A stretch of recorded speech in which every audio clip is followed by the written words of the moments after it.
Assalamualaikum warahmatullahi wabarakatuh.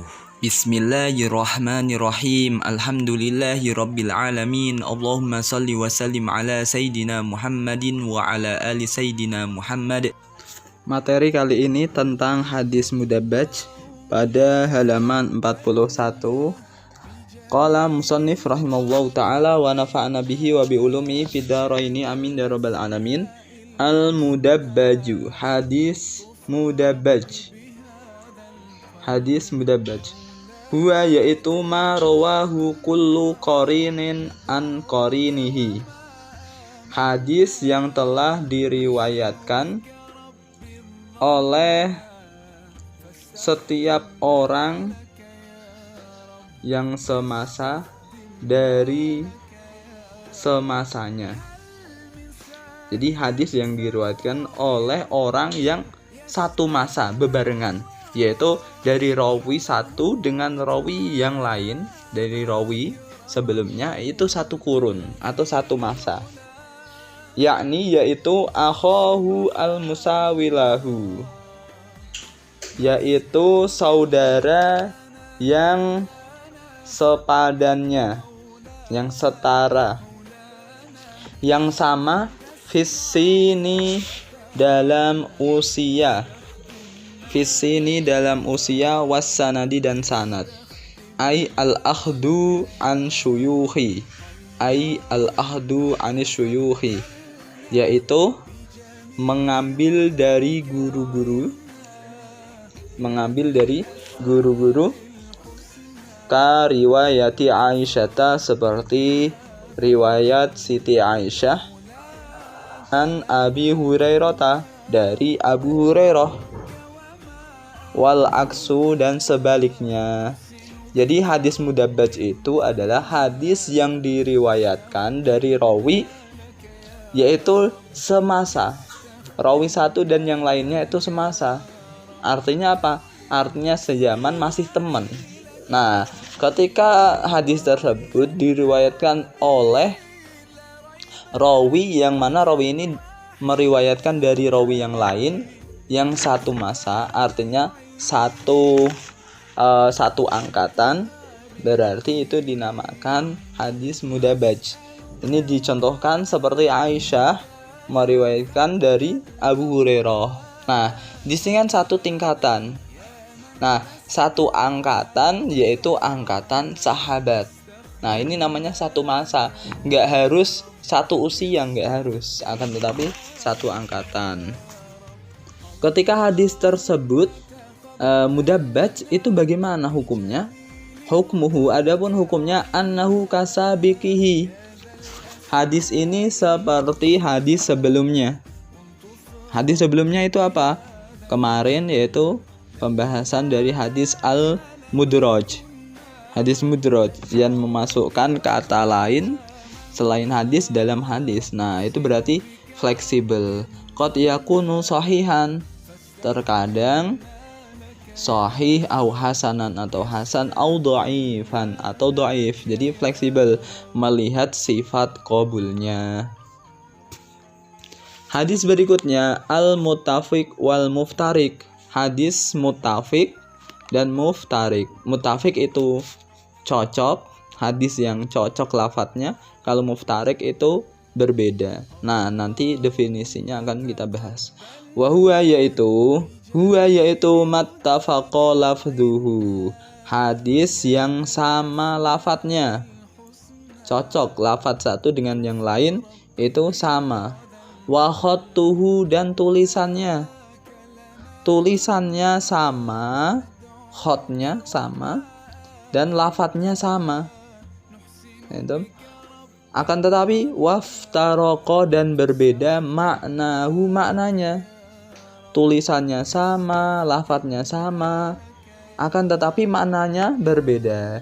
Bi anta adada musammahu, dengan gambaran nama seseorang dipakai untuk banyak orang, nama yang dipakai untuk banyak orang. Fahuwa yaitu min qabilil mushtarak, bahwa yaitu min qabilil mushtarak. yaitu lafadz ini seperti hanya lafadz mustarok al-lafdi yang berbangsa lafadz mustarok lafdi. Artinya mustarok lafdi itu apa? Satu lafadz digunakan banyak makna. Nah, itu namanya mustarok al-lafdi. Lafadznya sama, lafadznya satu digunakan untuk banyak makna. Contohnya seperti contoh ainun. Nah, ainun bisa diartikan mata untuk penglihatan kita, bisa diartikan emas, bisa juga untuk matahari, juga artinya untuk sumber air. Nah, itu ainun. Jadi lafadznya satu tapi maknanya banyak sekali. Nah, kalau di sini ini tadi dicontohkan. Kalau di sini misaluhu, contohnya Al-Khalil bin Ahmad. Ada nama Khalil bin Ahmad. Fahada ismun li sittati ashkhas. Nama ini untuk 6 orang. Banyak sekali kan yang namanya Khalil bin Ahmad. Yang paling terkenal adalah Imam Khalil Al-Farahidi dan Imam Khalil yang lain. Yang paling terkenal adalah Imam Khalil, gurunya Imam Sibawayh, yaitu pakar nahwu, pakar gramatika bahasa Arab. Nah, Imam Khalil itu adalah orang pertama kali yang menemukan atau yang membukukan kamus. Nah, kamus bahasa Arab yang pertama kali siapa yang mengarang? Imam Khalil bin Ahmad.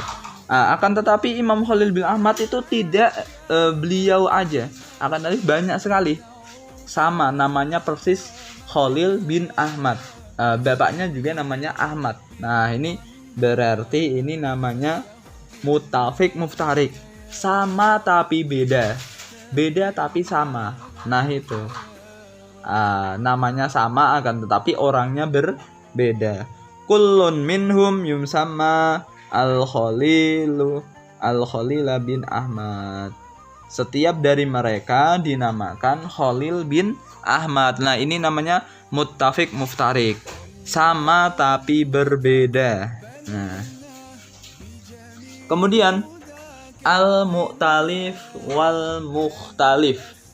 Al-mu'talif wal mukhtalif.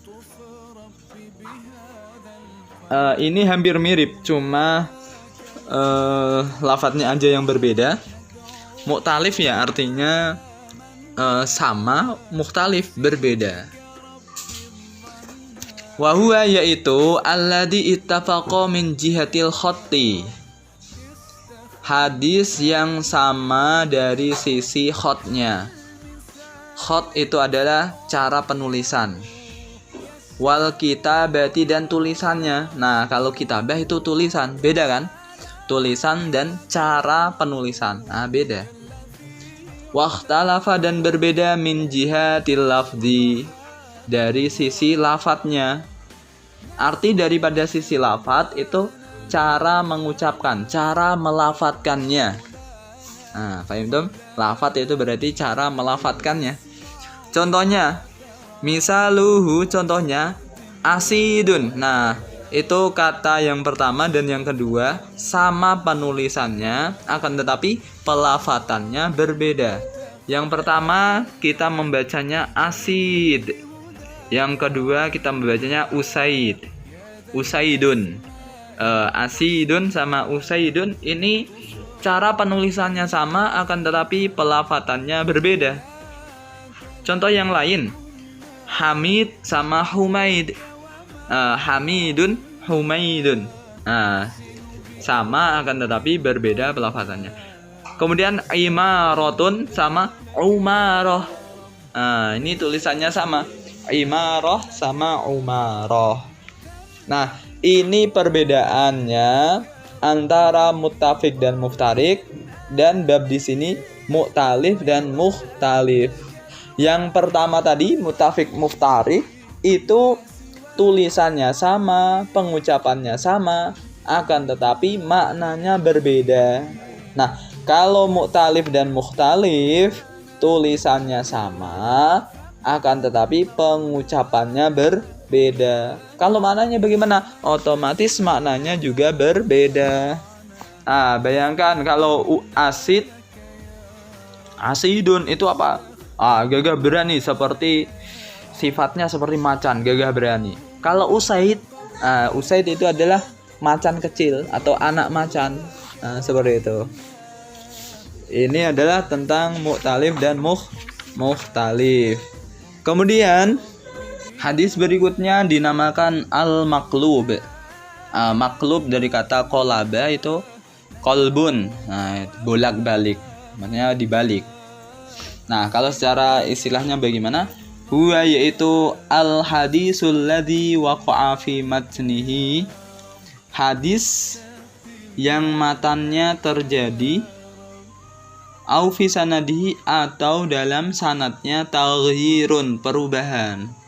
Nah, jikalau ada hadis sanad atau matannya terjadi perubahan bi ibdali lafdin, dengan mengganti lafaz, bi akhara dengan lafaz yang lain, au bi taqdimin wa ta'khirin, atau dengan mendahulukan dan mengakhirkan. Artinya yang akhir ditaruh di depan, yang depan ditaruh di akhir, wa nahwi dzalik, dan yang lainnya. Nah, ini dinamakan hadis maqlub. Hadis yang terjadi perubahan dalam sanad maupun matan, baik dengan mengganti lafaz satu dengan yang lain, atau mendahulukan atau mengakhirkan lafadznya. Nah, kalau hadis maqlub itu mempunyai beberapa bagian. Anwa'uhu, adapun macam-macam hadis maqlub. Wa huwa naw'ani, yaitu ada dua macam. Al-awalu, yang pertama, al-qalbu fis sanad.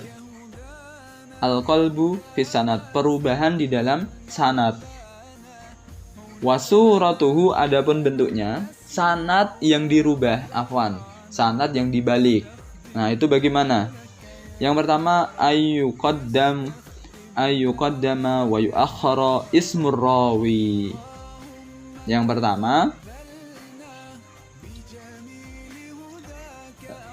didahulukan atau diakhirkan isim rawi, didahulukan atau diakhirkan nama rawi.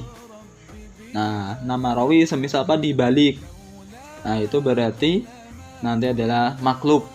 Wadalik bi an yakunal aslu Ka'bu bin Murrah masalan, yaitu nama aslinya Ka'ab bin Murrah.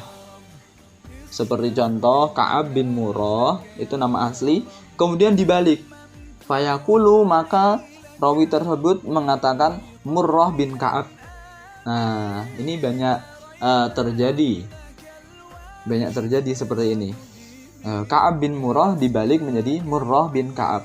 Nah, ini berarti qalbus sanad, yaitu hadis maqlub yang terjadi dalam sanad. Yang kedua, ayyakuna al hadisu masyhuran an rawin minar ruwah, yaitu berupa hadis yang masyhur dari seorang rawi, dari beberapa rawi. Ini masyhur dirawikan oleh rawi, semisal Abu Hurairah semisal.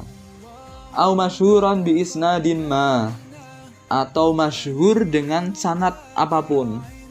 Masyhur itu terkenal dengan sanad apapun, sanad siapapun. Nah, bagaimana? Fayubadalu binadhirihi fi tabaqati minar ruwah, maka diganti dengan rawi yang sepadan dalam tingkatan rawi tersebut, dalam tingkatan beberapa rawi.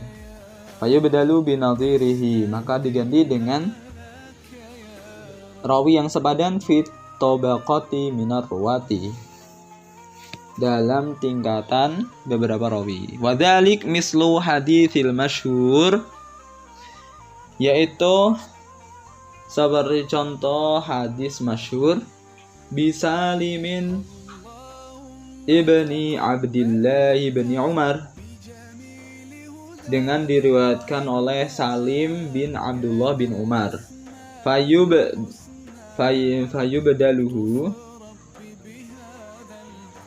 Fayabdaluhu binafi'in, maka rawi menggantinya dengan Nafi'. Padahal hadis tersebut masyhur dirawikan oleh Salim, akan tetapi di sini rawinya melakukan perubahan, yaitu dengan dirawikan oleh Salim, habis itu diganti dengan Nafi'. Ma'anahuma tabi'iyani, padahal mereka berdua seorang tabi'in. Nah, itu adalah pembagian yang pertama. Pembagian yang kedua, asani al-qalbu fil matni, perubahan di dalam matan.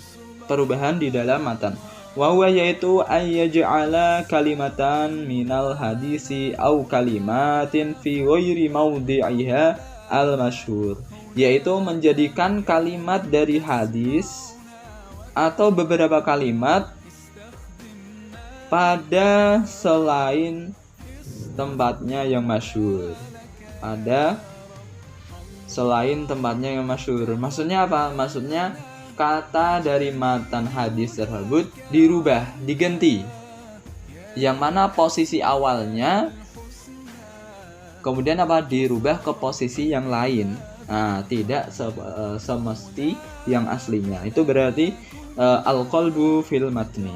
Misalu hadisi Abi Hurairah inda Muslim fis sab'atil ladina yudhilluhumullahu fi dhilli arsyih, yaitu contoh hadis yang diriwayatkan oleh Abu Hurairah, yang diriwayatkan oleh Muslim, dalam keterangan hadis yang mengatakan as-sab'atul ladzina yudhilluhumullah fi dhilli arsy, yaitu tentang hadis 7 golongan seseorang yang dinaungi Allah Subhanahu wa taala dalam naungan arsy-Nya. Wa fihi, dan di dalam hadis ini, dan dalam hadis ini warajulun tasaddaqa bi sadaqatin fa akhfaha hatta la ta'lama yaminuhu ma tunfiqu shimaluhu. Nah, ini contohnya lagi hadis tentang rajulun tasaddaqa bi sadaqatin. Seorang lelaki menyedekahkan sedekahnya, fa akhfaha, kemudian dia menyembunyikan, hatta la ta'lam yaminuhu, sehingga tangan kanannya, artinya orang yang paling dekat di kanannya, tidak mengetahui ma tunfiqu shimaluhu, apa yang tangan kirinya menyedekahkan. Maksudnya orang yang di samping yang terdekatnya saja itu tidak tahu apa yang ia sedekahkan. Fahada mimman qalaba ala ahadir ruwati sahwan. Nah, contoh-contoh tadi adalah dari hadis yang maklub, yang mana salah satu rawi tersebut itu melakukannya tidak disengaja. Sahwan itu apa? Tidak disengaja. Sahwan, dia lupa atau dia khilaf. Wa inna ma huwa hatta la ta'lam shimaluhu ma tunfiqu yaminuhu. Nah, ini hadis aslinya harusnya mengatakan la ta'mal shimaluhu. Tadi kan mengatakan la ta'mal yaminuhu kan? La ta'mal yaminuhu. Yang kanan, tangan kanan tidak mengetahui tangan kiri ketika bersedekah. Akan tetapi konteks aslinya hadis yang terkenal itu mengatakan tangan kiri tidak tahu apa yang disedekahkan oleh tangan kanannya. Nah, itu seperti itu. Secara logika kan kalau kita bersedekah itu pakai tangan kanan apa tangan kiri? Pasti tangan kanan. Nah, makanya yang awal tadi itu maklub, tidak seperti hadis aslinya. Li'annal yamin hiya allati tunfiq, karena tangan kanan adalah yang menyedekahkan atau yang memberi infak, nafkah, sedekah. Habis itu hukmuhu yajibu radduhu ila asli asabit. Jikalau kita menemukan hadis maklub, hadis yang kebalik-balik, bagaimana posisi kita? Yajibu radduhu ila asli asabit, wajib mengembalikannya pada hadis aslinya. Nah, kita wajib mengembalikan hadis tersebut kepada yang asli. Wal amalu bidzalikal asli asabit, dan mengamalkan hadis yang asli. Asabit yang tetap, aslinya yang ditetapkan. Nah, berarti kita wajib untuk klarifikasi, apakah ini benar hadisnya seperti itu atau ini kebalik. Nah, kalau benar itu kebalik, kita harus mengembalikan pada yang hadis yang otentik, yang asli, gitu. Nah, semoga kita dengan belajar seperti ini kita lebih detail dalam mengidentifikasikan hadis, sehingga kita bisa mengamalkan dan menjalankan isi hadis dengan benar dan tidak salah. Wallahu a'lam bishawab.